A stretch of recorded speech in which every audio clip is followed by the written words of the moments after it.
Hola, ¿qué tal amigos? Buenas noches, gusto en saludarlos otra vez, que tengan un excelente lunes. Y antes de comenzar esta nota, los invito a suscribirse a mi canal, activen la campanita de notificaciones, presionen en todas para que ustedes sean los primeros en estar informados y de esa manera me ayudarían bastante. Y bueno, esta es la nota. El doctor Hugo López-Gatell dice que la mitad del país está en semáforo amarillo. Y sin tanto que hablar, a continuación damos inicio. Noticias del Perras TV Internacional, las noticias en caliente. ¡Arrancamos!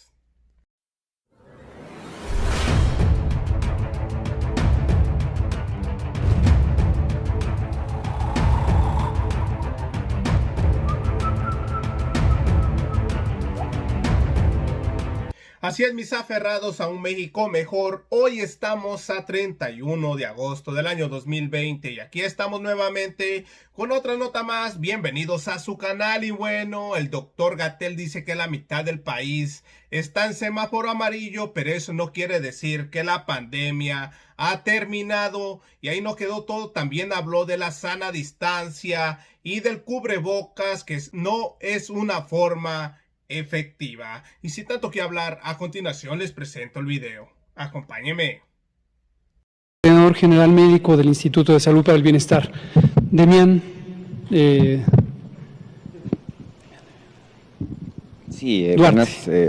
Duarte, sí. Buenas tardes, doctor, y a los otros dos convidados, pues gusto en saludarlos. Un par de preguntas, doctor. El amarillo. Mi estado y una gran porción de la República pasaron a amarillo a partir de hoy. Se presentó el semáforo epidemiológico. Sin embargo, por lo menos que yo recuerde, no ha habido la oportunidad de que comente esta nueva fase, ¿no? Me interesa mucho porque es lo mismo, el mismo caso de la bipolaridad cromática que le platicaba pues hace ya algunas semanas, ¿no? Ahora hay gente que, bueno, dice que en Sonora no debió pasar a amarillo, que debió quedarse en naranja, que, que estas situaciones. Entonces, preguntarle, conocemos, bueno, yo veo las gráficas con mucha atención, veo el número de camas, que es uno de los factores determinantes, la velocidad de contagios, me queda claro que es otra. Preguntarle qué tipo de actitud, de nuevo, como lo hicimos en naranja, debe tener el ciudadano ante el amarillo, porque hay quienes piensan, bueno, que ya es verde, hay quienes piensan que es rojo, entonces hay como una suerte de confusión. Si nos puede ayudar con su opinión. Y número dos, me llamó mucho la atención la presentación que se hizo el día de ayer sobre el tema del tabaquismo. Preguntar, bueno, noté dos datos que me parecieron muy importantes. Uno, es el asunto de que se redujo en un 45% el consumo de productos de tabaco, de cigarro, en este periodo de la pandemia. Bueno, preguntar, bueno, ¿qué implicaciones ven ustedes en esto? Si se puede considerar como una tendencia ya sólida. Y la otra es 75,000 personas fallecen al año por el consumo de cigarros y otros productos. Bueno, según las cuentas que tengo, esto es un impacto superior al que ha tenido, por ejemplo, la pandemia de coronavirus en sí misma, ¿no? Entonces, si puede ser un poco más abundante sobre el tema en particular, y las implicaciones que esto tiene. Gracias. Con mucho gusto, gracias, Demián Duarte. Sobre el semáforo, es útil, dado que ahora hay tantos amarillos. Ya habíamos tenido un primer amarillo que fue Campeche, ahora tenemos prácticamente la mitad del país en color amarillo. Primero, no ha acabado la epidemia, importantísimo tenerlo claro. No porque se esté en amarillo, ya hay que hacer todo de manera indiscriminada. Las recomendaciones generales del semáforo estipulan distintos grados de apertura de algunas actividades que han sido identificadas como más riesgosas en términos de la oportunidad de contagios. No perder de vista, recordarlo, cómo se transmite el COVID. El COVID se transmite a través de la vía respiratoria. Esto quiere decir cuando hablamos, tosemos, cantamos, estornudamos, gritamos, propagamos partículas líquidas, gotas, gotículas, aerosoles, que conforman una nube, una suspensión que no se puede ver a simple vista, se puede ver a contraluz, pero todos y todas tenemos esta nube que estamos propagando al momento que emitimos sonidos o aire a través de la vía respiratoria, que es nariz y boca. Si una persona está próxima a nosotros, o nosotros estamos próximos a una persona que pudiera tener el virus, ahí se puede verificar un contagio. Todo el tiempo estamos en contacto cercano con otras personas, en nuestras casas, en la vía pública, entre amigos, entre familiares, entre desconocidos y desconocidas, y hay que mantenernos atentos y atentas a esta proximidad. Por eso es que hemos enfatizado que la intervención principal de la precaución, de la prevención de los contagios, es la sana distancia. La sana distancia. Otras medidas auxiliares, destacamos la que ha sido sujeta de inquietudes, el cubrebocas es una medida auxiliar, esa sería la 24ª vez que lo digo aquí, auxiliar de la prevención, porque interfiere con la salida de esas partículas líquidas y por lo tanto con el virus, pero no es una medida efectiva o suficientemente efectiva para interferir con la llegada. Y seguimos diciendo no confiarse en que porque ya tengo cubrebocas puedo dejar de tener sana distancia. Lavarse las manos es importantísimo porque es un mecanismo para evitar la transmisión indirecta. Achú, doy la mano a otra persona, esa otra persona se lleva mis virus, al rato se talla nariz, boca, ojos y se va a transmitir el virus.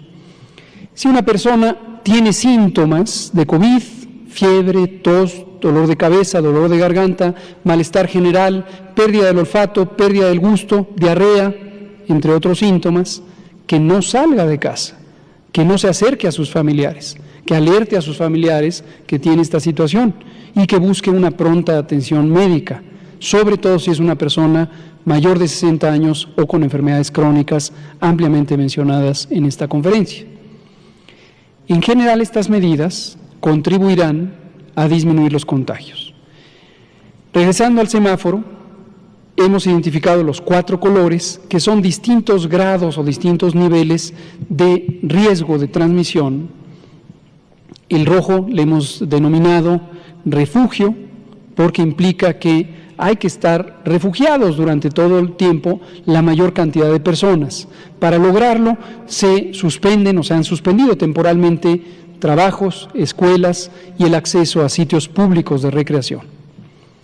Después tenemos el color naranja, que es el color de prudencia. Prudencia es porque algunas actividades ya se pudieron activar. Se activaron algunas actividades económicas no esenciales con aforo limitado.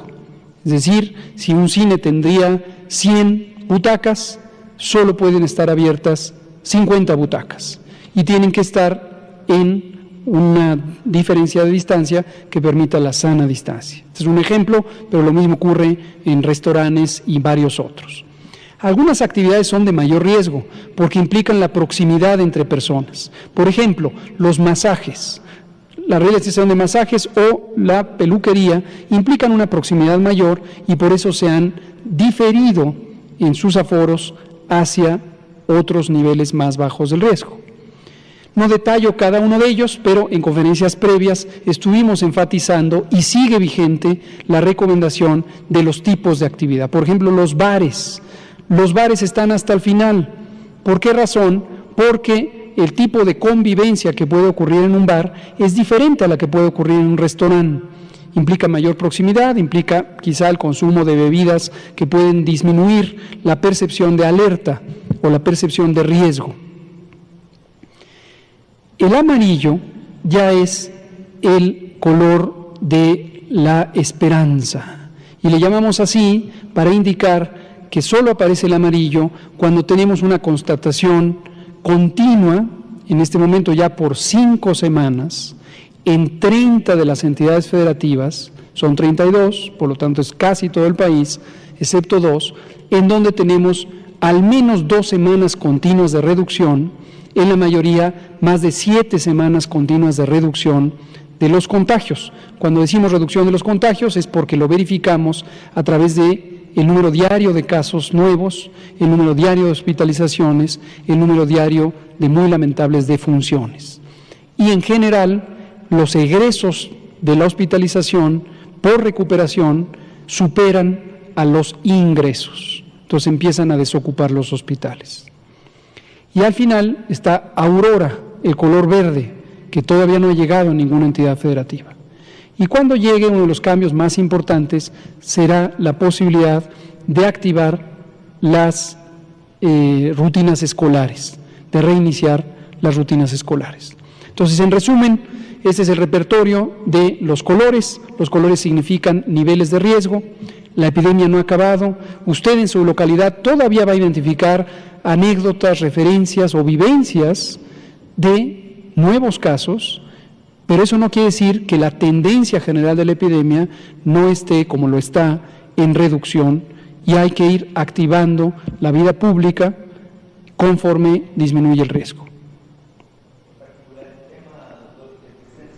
Supongo que todos los estados, porque de vuelta, ¿no? Hay un segmento de la sociedad o de la comunidad que se molesta porque la gente se va a la playa o hace distintas actividades que quizás en naranja no estaban permitidas, ¿verdad? Entonces, realmente, pues sí es preocupante porque hay no nomás personas, pues también hay comunicadores, líderes de opinión que califican de irresponsables a quienes incurren en este tipo de conductas, quizás sin entender, bueno, cuáles son las implicaciones o qué es lo permitido dentro de lo que es una etapa de semáforo amarillo. Preocupa porque evidentemente se genera un entorno de una suerte de histeria colectiva, ¿verdad? Que incluso pues es promovida en algunos medios de comunicación. Sí, efectivamente, qué bueno que lo señala, lo hemos comentado en ocasiones anteriores. Se conoce que el manejo de un fenómeno complejo social, como puede ser una crisis sanitaria, como puede ser una epidemia, se beneficia mucho más de una visión colectiva. La supervivencia, no solo humana, sino de muchas especies, depende de nuestra capacidad colectiva. Es conocido en la biología evolucionista que uno de los factores clave para que las especies sobrevivan es cuando desarrollan mecanismos cooperativos. Y las especies que han perecido es porque no han evolucionado hacia mecanismos cooperativos. Y esto no solo los seres humanos, pero también los seres humanos. Y los seres humanos tenemos la posibilidad de tener un reforzador cultural, social, de los mecanismos cooperativos. Desafortunadamente hay segmentos de la población que a lo largo de esta epidemia en México y en el mundo entero han conservado una visión individualista, una visión egoísta, una visión autocéntrica. Y esa visión autocéntrica, a veces alimentada por la ignorancia y el miedo, produce uno de los comportamientos y actitudes más tóxicas, que es el odio. Y ese odio les lleva a ver al otro como otro, en vez de como un hermano, como parte de sí mismos. Y entonces, en esta construcción de ese discurso de odio, se han empeñado por muchas semanas, por meses, prácticamente a lo largo de toda la epidemia, de ver a los demás como enemigas y enemigos, en vez de como parte de una misma comunidad. Y de ahí han derivado estas visiones de que el Estado Nacional, el gobierno, falló porque no los metió a la cárcel o no los reprendió con la fuerza pública o no les puso una sanción administrativa. Esa es una visión, desde luego, muy precaria de la complejidad de la epidemia, desfavorable y, ni modo, pero es parte de la expresión de la vida pública. Hay segmentos de la población que están instalados en ese tipo de actitud. Ojalá, siempre hacemos votos porque en algún momento cambien de actitud. Esperamos que en la medida en que la información penetre, quizá puedan reflexionar un poco al respecto. Muchas gracias. Juan Carlos Machorro, que quede claro, esto no es de pactos, esto es de evidencia. Cuando tengamos el semáforo en verde, significará que los indicadores de riesgo epidémico han descendido a niveles de seguridad que nos permiten decir podemos reabrir el Sistema Nacional Educativo. Hemos perfilado con base en las proyecciones matemáticas que en octubre, a lo largo de octubre, gruesamente la mitad de los estados en la primera quincena, la segunda mitad en la segunda quincena de octubre, y hay algunos 2 o 3 estados que posiblemente se irían hasta noviembre para llegar al semáforo verde. En la medida en que empiecen a estar los semáforos en verde, los semáforos estatales, se podrá ir reabriendo el espacio educativo. Pero su pregunta me parece muy pertinente porque nos recuerda lo que hemos dicho en innumerables ocasiones, la desigualdad social, la carencia económica y social es el elemento fundamental que determina o la salud o la enfermedad, o la vida o la muerte. Y en ese sentido, ciertamente México es un país muy desigual. Ya lo era desde que empezó la epidemia, 50% de la población vive en condiciones de pobreza, sigue siendo después, a lo largo de la epidemia, porque los determinantes estructurales tienen que ver con una injusta distribución de la riqueza. Para darles una idea, en 2009-10, cuando tuvimos la pandemia de influenza, más del 65% de las escuelas, 65%, no tenían agua. Y estoy hablando de agua, no de agua potable, de agua. Imagínense ustedes un sistema nacional educativo que 65% no tiene agua. Esto ha mejorado lentamente, pero todavía tenemos una carencia importante de infraestructura sanitaria, agua, saneamiento, baños con agua corriente, etcétera, que obviamente es un reto enorme para el lavado de manos y otras prácticas higiénicas.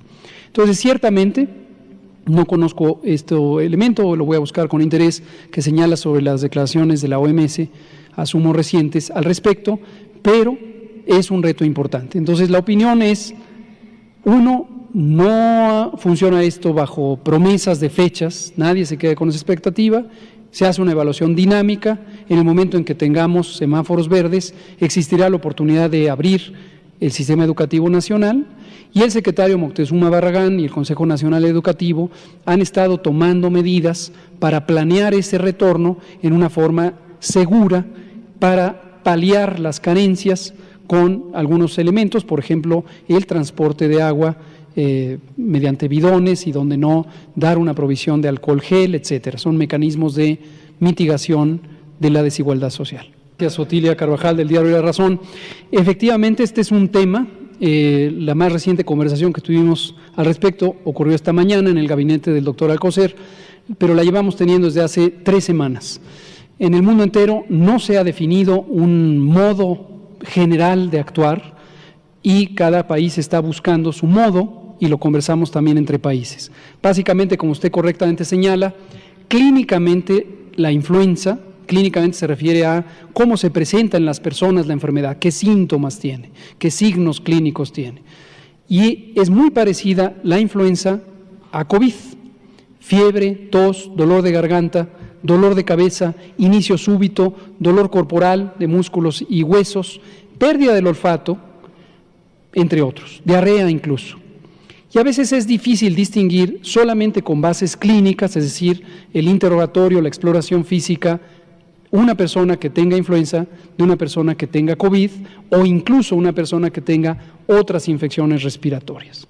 Un reto importante es que para poder identificar correctamente a unos de otros, podría necesitarse pruebas diagnósticas por laboratorio que, de acuerdo a la tecnología actualmente disponible, no necesariamente son de fácil acceso en el mundo entero. Apenas está todavía fases no tan incipientes ya, pero todavía fases tempranas de desarrollo tecnológico para que en el punto de servicio y no en un laboratorio estatal o nacional se puedan tener pruebas de uso muy rápido. No confundir con las pruebas rápidas, las tiras reactivas, de las que me he pronunciado repetidamente como poco útiles. Pero estamos elaborando precisamente los algoritmos de diagnóstico, tanto clínicos como epidemiológicos, como en su momento laboratorio, que pudieran ayudarnos a esto, y también redefiniendo los triage. Cuando teníamos solo influenza y no existía COVID, era el triage donde influenza era la que tenía que destacarse respecto a más de 300 virus respiratorios. Ahora tenemos los 300 virus respiratorios, la influenza y posiblemente COVID durante el otoño-invierno de 2020-21. Entonces lo estamos definiendo y vamos a producir una guía. Este grupo de trabajo lo coordina nuestro querido compañero y amigo, el doctor Gustavo Reyes Terán, coordinador de los Institutos Nacionales de Salud. Espero que no. Yo también. No, tienen naturaleza diferente. Cuando dije al final están los bares, me referí respecto a distintas actividades económicas. y efectivamente bares y casinos, y conciertos masivos, por ejemplo, espectáculos masivos. Son de las tres que de memoria ahorita recuerdo como las últimas, porque son las de mayor riesgo de transmisión, por la congregación masiva, por la proximidad geográfica y por cambios de la conducta. Esto no es menor, los cambios de la conducta que estimula, por ejemplo, un concierto donde todo el mundo se para a bailar y abrazarse y besarse, esté o no bajo el influjo de cualquier otro elemento. Entonces, más que la emoción, el rock and roll. Entonces, esto es importante, epidemiológicamente hablando, es importante considerarlo. Pero las escuelas están al final porque son comunidades particulares de alta densidad que el contacto entre niñas y niños, o niños y niñas y demás, los chiquillos, implica contactos importantes. A nivel de la educación media básica, también hay otro tipo de cercanías que son relevantes y por eso están también al final. ¿Cómo se van a ir abriendo? Entre estos depende mucho de la realidad del Estado y, al igual que hemos hecho con el resto de actividades, tenemos las recomendaciones genéricas y cada gobierno estatal, no olvidar que son autoridades sanitarias, irá tomando las decisiones específicas de cada Estado. Sobre las dos vacunas, es muy relevante lo que usted pregunta, para no confundirlo. Hoy pongo una vacuna contra la influenza, vamos a decir que en 2020, y los virus recomendados por la Organización Mundial de la Salud, los tipos y subtipos y cepas, A, H1, N1, B, variante Yamagata, son los que se identificaron en el mundo entre 2019 y 2020. De tal suerte que cuando fabrico una vacuna en 2020, ya tiene un importante grado de disparidad, de diferencia respecto a los virus que fueron observados en el año en que fueron documentados. Y lo que hace la Organización Mundial de la Salud es una predicción de cuáles son los virus. A lo largo de 2020-21 se siguen transformando esos virus por deslizamiento genético y dentro de un año son aún más diferentes que los que estuvieron formando parte de la vacuna, que a su vez son los observados 2 años atrás. Un año después es aún más diferente. Entonces, no es un cambio brusco, sino que mes tras mes tras mes, o literalmente día tras día tras día, la probabilidad de encontrarnos con virus que son genéticamente diferentes a los que formaron la vacuna que me puse es cada vez mayor. Entonces, a lo largo de 1 año o 2 de diferencia desde que me vacuné, puedo tener cierta probabilidad de protección, pero esta se va agotando conforme pasa el tiempo. Por eso, en general, se recomienda para las poblaciones de riesgo vacunarse todos los años.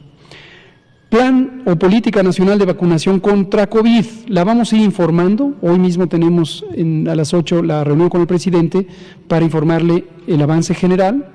Ya empecé a ver articulistas que se alarman de que no hay un plan.